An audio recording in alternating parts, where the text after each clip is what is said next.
Okay, so welcome to Underneath My Truck.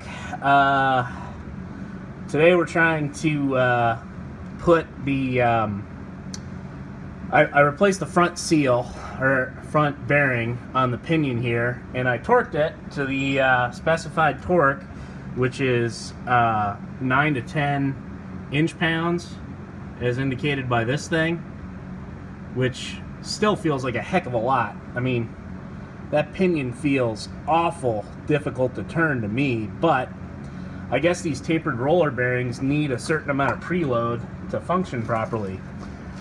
So what we're going to do is we're going to put the ring gear in. I've already torqued everything in here. I didn't change anything in this setup, so theoretically the gears should still be meshing properly. So what I'm going to do is I'm going to put in the ring gear, and we're going to check the backlash, and we're going to paint the gears and see if they all match up okay. Okay, so I've already done this once without everything fully torqued, so this is just kind of the final check here.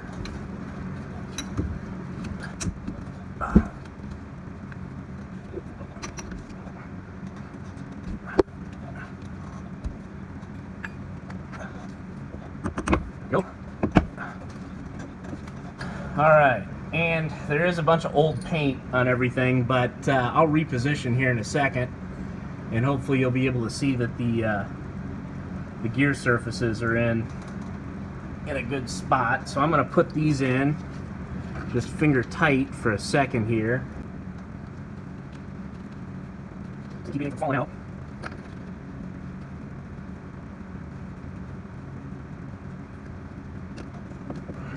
So this is the locker for the diff here, this device. It plugs in and through some sort of black magic locks out the rear diff. Alright, so that pin goes like that to keep that in place. Okay, and what we're going to do is we're just going to go on the lowest setting here. Oh, come on. Where'd that socket go? I can tell this job's been going on too long because I'm struggling to keep track of my tools. Okay, so we're just going to go on the lowest setting here. And I'm just going to snug these guys up.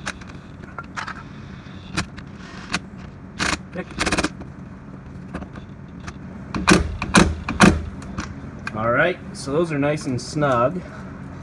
I'm going to grab a ratchet here with an extension just to feel them. I mean, they're supposed to end up, I think, at about 100 foot-pounds. So, and for now, we're just trying to check alignment. So I'll do a final torque pass. Like I said, they're only holding the races in place for the bearing. So all they really have to be is metal on metal contact. All right, man, that feels awful tight to me, but I don't know. All right, well, I'll reposition everything here and get you a better view. Actually, you know what? We can probably get set up to check the backlash here.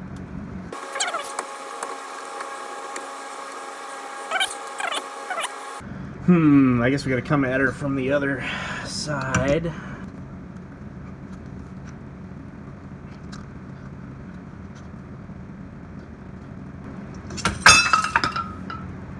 Go figure.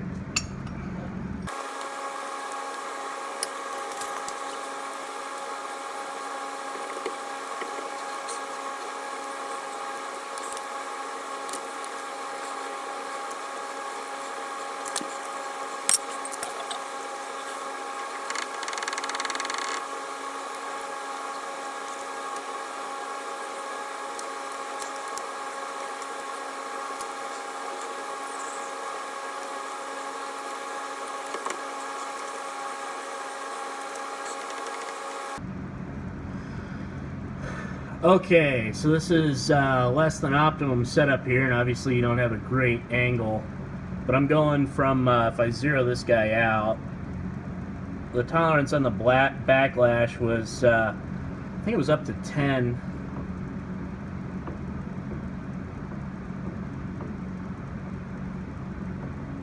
I mean, there's going to be some cosine error because I'm hitting this at kind of an awkward angle. But I mean, geez, even with that, we're going up to about 7 here. And I'm also seeing just the tiniest little hair of a movement in the pinion up there. So we're definitely less than 10. I'd call that about 8. So I think that's pretty good on the backlash there. I think that's plenty sufficient. I guess normally you'd want to measure it out at, you know, center of the gear, and this bolt pretty much runs through the center line of where the gear teeth are. So I think that I'm going to call that good. Okay, for this next part of the job, we're going to check the interference pattern on the gears.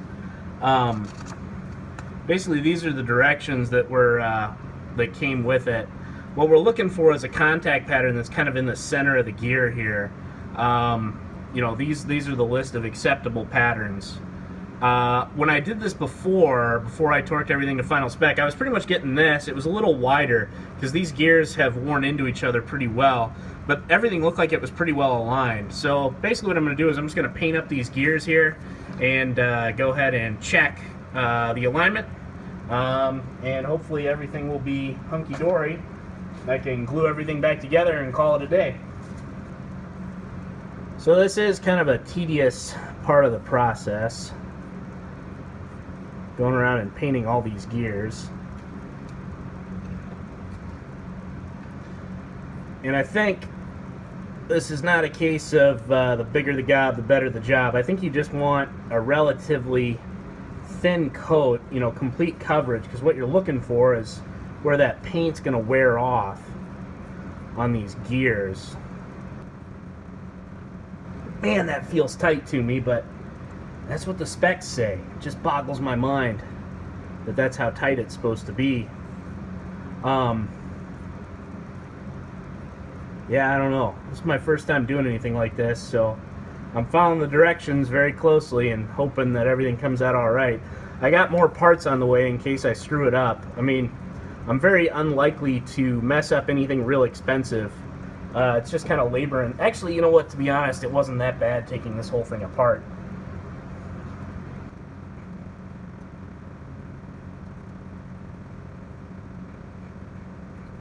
And I think, I mean, this paint seems like it's oil-based. I don't think it's going to harm anything. I would assume that it's compatible. It's just going to dissolve into the diff fluid whenever I pour the oil back in here, so I'm not really going to bother to clean it off. There's no way I could ever get it clean anyway. Not really.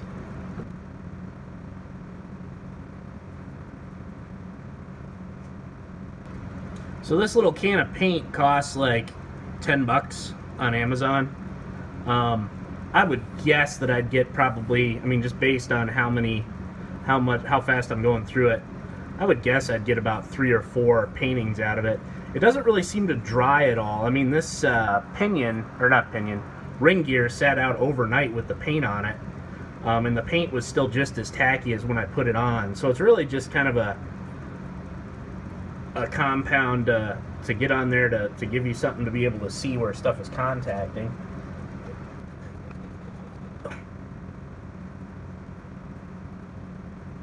Right, just out there. All right, put the lid back on here, and what I'm gonna do is I'm gonna reach up here and I'm gonna spin the pinion. It'd be nice if there was a way to do this a little faster. And we're gonna go in both directions because we are interested in checking both the drive side and the coast side of the gear. Well, we can already sort of see a pattern developing on there. You can see the paint slowly wearing off. Yeah, you can see here. Ah, man, that looks kind of low now.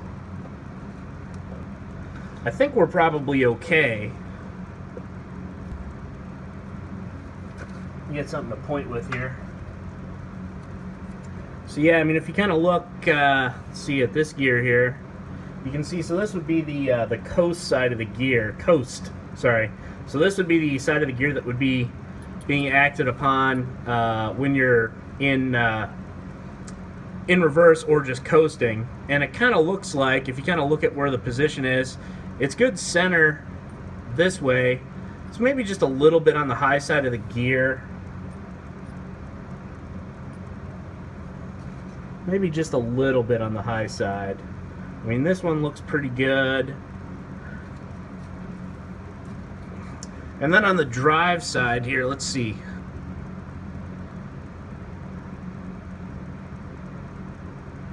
Yeah, I mean, this one, man, maybe just a little on the low side. Now, pretty much all the sheets that show a problem with the gear are showing that you've got the paint, like for example here, you've got paint that's coming all the way up to the edge of the tooth of the gear. Empty space, empty space, empty space. Paint coming all the way up, or well, the empty spot where the paint is missing is coming all the way up to the empty spot on the gear. Or, what am I saying? The paint comes all the way up to the top of the tooth or all the way down to the bottom. This is acceptable patterns. I mean, they're all in the middle. Let's see, pinion too close. Yeah, I mean, I'm not seeing anything butting up against the bottom anywhere. And I do have no idea what I'm doing after all. So I think I'm going to call this good. Looks like I said, I didn't change anything in here. I didn't move anything around. All I did was install a new front pinion bearing. So it's the original rear pinion bearing and the original ring gear bearings. And those are what set the clearance. I mean, this still does just feel awful tight to me, is the main thing. But yeah, I mean, that contact pattern, I mean, it looks a little bit low to me on the drive side, and maybe just a hair high on the coast side, but I think that that's probably as good as I'm likely to get it. I'm kind of afraid to screw with it too much. Mostly because I only have the parts to have one more go at this. So I am not entirely sure. I guess I'll have to put it back together and see if it makes any noise or anything.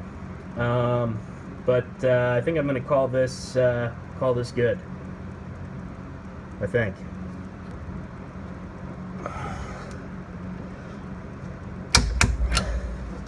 Well, those are tight as frig, so I don't think they're going anywhere.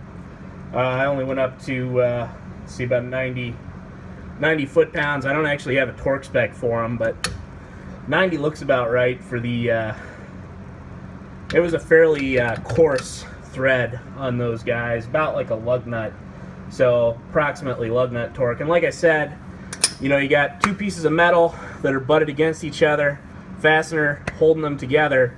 The metal's the limiting factor, so you don't want to, and fasteners can take a lot over their rated torque value, so you can err on the side of, you know, you can go, I mean, even at like 150% of what they're supposed to be, you're probably not going to stretch the fastener, of course, depending on material, blah, blah, blah, blah, blah, and I'm completely pulling that number out of nowhere, but I know that they are, you know, the rated torque on it is way below what they can actually handle. And again, if you got two pieces of metal that are butting against each other, that's what's limiting it. So it's not really likely that this thing's going to come apart.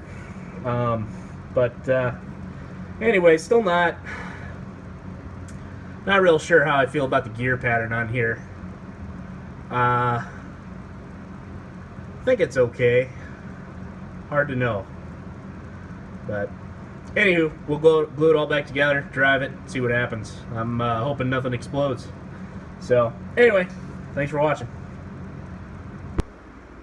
These are the specs we're shooting for. So this is the Dana 44 pinion preload. I got that up to about 10 is what I was showing. I was definitely in the 6 to 9 range.